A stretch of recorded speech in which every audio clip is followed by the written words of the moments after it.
Ya, terima kasih Anda masih bergabung bersama kami di Market Buzz dan kita akan ke agenda ekonomi terlebih dahulu dari Jepang, Hari Libur Kebudayaan Jepang dari Amerika Serikat. Ada data mengenai konferensi pers FOMC Amerika Serikat dan dari Amerika tentu saja ada keputusan tingkat inflasi dan masih dari Amerika Serikat ada data mengenai neraca perdagangan Amerika di bulan September.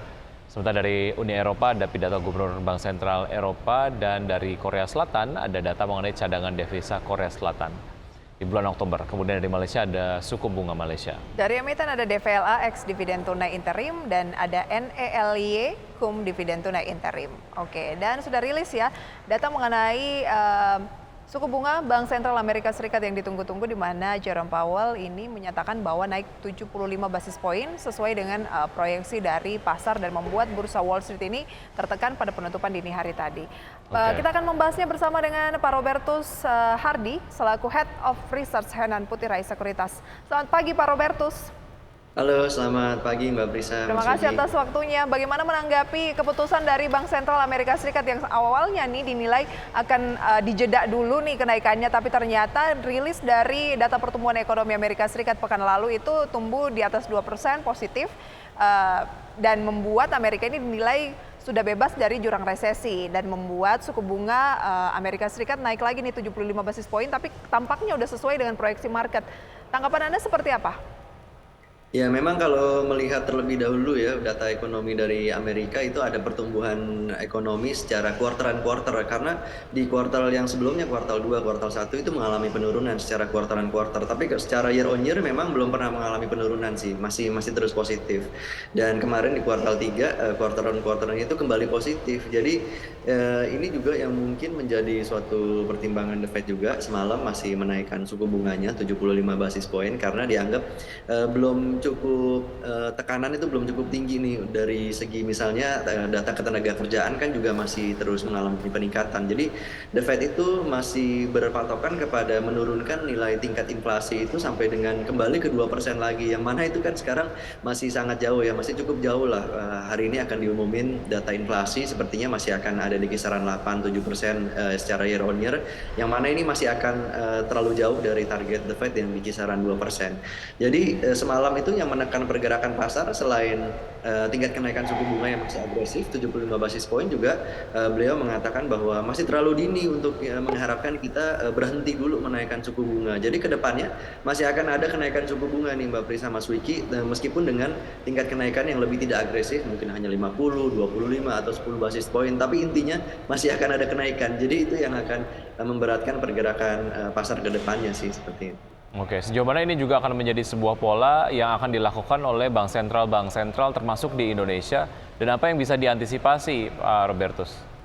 Baik, ini bagus sekali karena kita juga udah melihat ya, misalnya negara-negara lain bank sentralnya seperti Australia, Kanada itu udah menurunkan tingkat kenaikan suku bunganya menjadi tidak agresif lagi, di bawah perkiraan dari konsensus.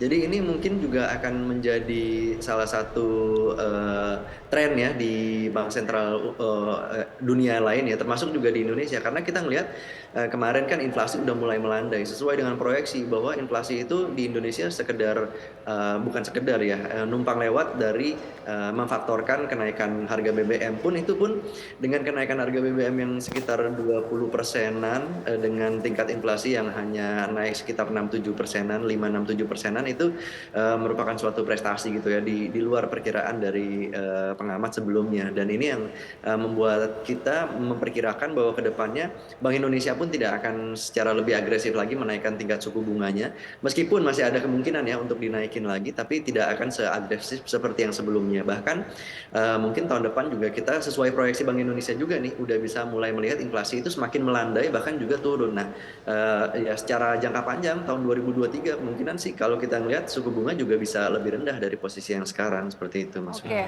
tadi Mas Robertus mengatakan bahwa memang pihak dari The Fed ini mengatakan pertarungan melawan inflasi masih jauh dari selesai, masih ada ruang untuk menaikkan suku bunga lagi untuk Bank Sentral Amerika Serikat. Tapi Anda katakan kalau Bank Indonesia kayaknya sudah mulai terbatas nih ruang untuk menaikkan suku bunganya. Hingga akhir tahun masih ada ruang berapa banyak sih?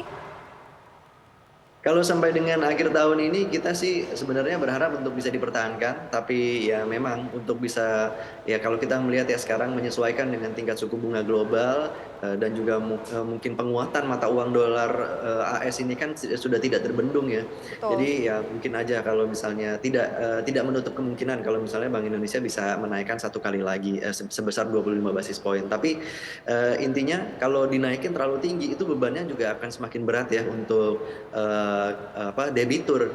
Kalau bagi kreditur, perbankan dalam hal ini emiten perbankan, wah cuannya makin lebar kan, net interest marginnya makin lebar, makin bagus sebenarnya. Cuman bagi debitur kan kita harus mikirin dampaknya itu nggak sustainable kalau misalnya suku bunga kredit ikut naik juga nantinya pada akhirnya.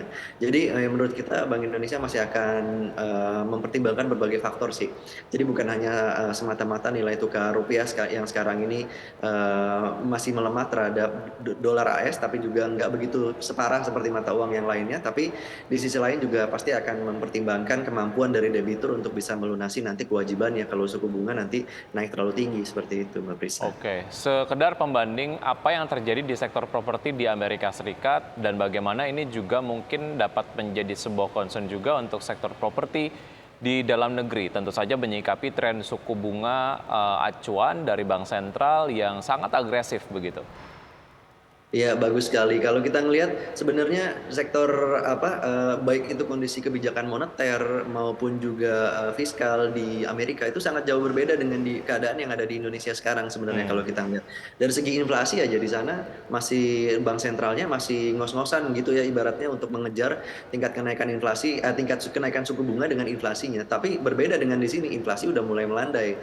Di mana kemarin itu dijam karena kenaikan harga BBM subsidi, kemudian ada ripple down effect kepada yang lainnya.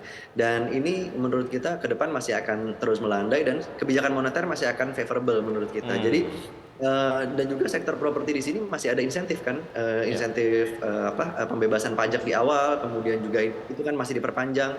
Ya, kemudian juga meskipun ya tingkat kenaikan suku bunga nantinya akan terefleksi juga di bunga KPR, tapi menurut kita masih akan bisa cukup nyaman, bisa favorable untuk sektor properti, masih cukup bisa growing dibandingkan dengan Amerika ya.